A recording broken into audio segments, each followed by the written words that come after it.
bankrupt. Before your 30th birthday.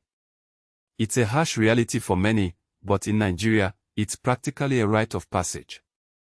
The average Nigerian entrepreneur isn't defined by their success, but by their plural. 3 times, to be exact. But why are young Nigerians failing so often? And what financial lessons are they learning in the process? That's the question we're tackling today. Africa. A continent often painted with broad brushstrokes of hardship. But look closer.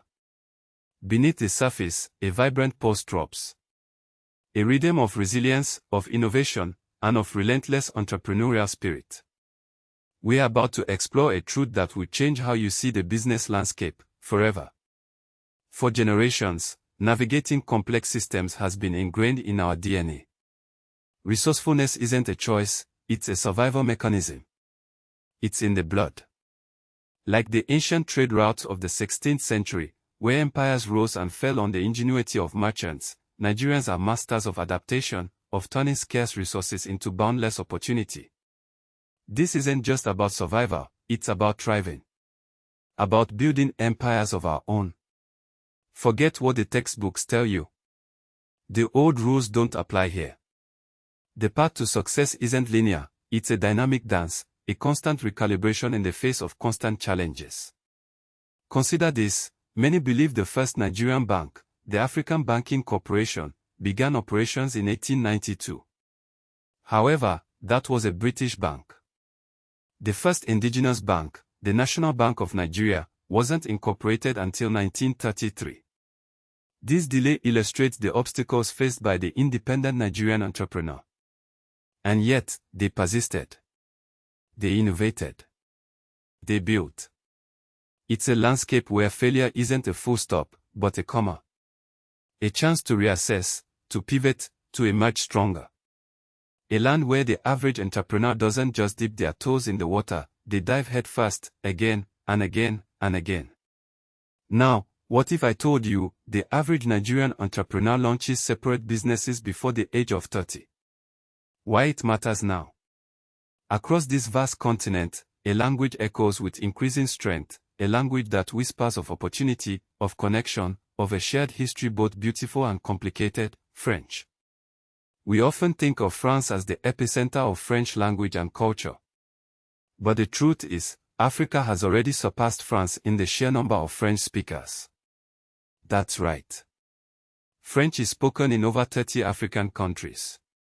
But why does this matter? Why is the growth of the French-speaking population on the continent so significant? It's about trade routes, my friends.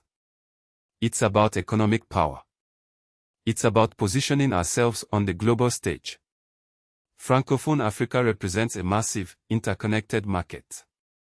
Consider this, by 2050, it's projected that 85% of the world's French speakers will be African. 85%. Imagine the possibilities. Think of the trade agreement already in place. The CFA franc zone ties numerous West and Central African countries together economically. This creates a degree of financial stability, and crucially, facilitates trade within the zone. It allows entrepreneurs from Senegal to easily do business in Cameroon, or from Côte d'Ivoire to seamlessly trade with Gabon. And it's not just about these established structures. The very existence of a common language breaks down barriers.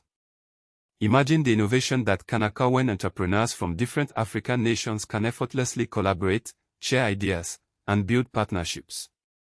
We are talking about a linguistic and economic powerhouse in the making.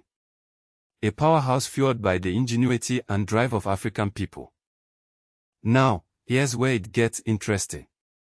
In 2018, President Macron announced Love French Tech Abidjan, an initiative to boost tech startups in Côte d'Ivoire, but quietly, similar, smaller-scale programs are sprouting up across Francophone Africa. But wait, here's the revelation. The value of trade between African countries that share a common language is significantly higher than between those that don't. But what if you speak French and English? You are a hot commodity for international firms, pushing salaries up by, on average, 30%. So, the next time you hear someone talk about Nigeria, Remember, beyond the headlines, there's a vibrant spirit of entrepreneurship, a relentless drive to build and innovate. The average Nigerian entrepreneur starts businesses before they even hit 30. That's resilience, that's ingenuity, that's Africa's future being written right now. Why is this important? Because it shows us that failure isn't final. It's a stepping stone. It reinforces the idea that innovation and wealth often come from a willingness to learn and adapt. That's a lesson for all of us, no matter where we are on the continent. And if you want to represent this entrepreneurial spirit, check out the Pornoafric merch, starting at $29, over at pornoafric.com/merch.html. Celebrate Africa's wealth stories with us. Subscribe for more African wealth stories. Globe showing Europe Africa Money Bag.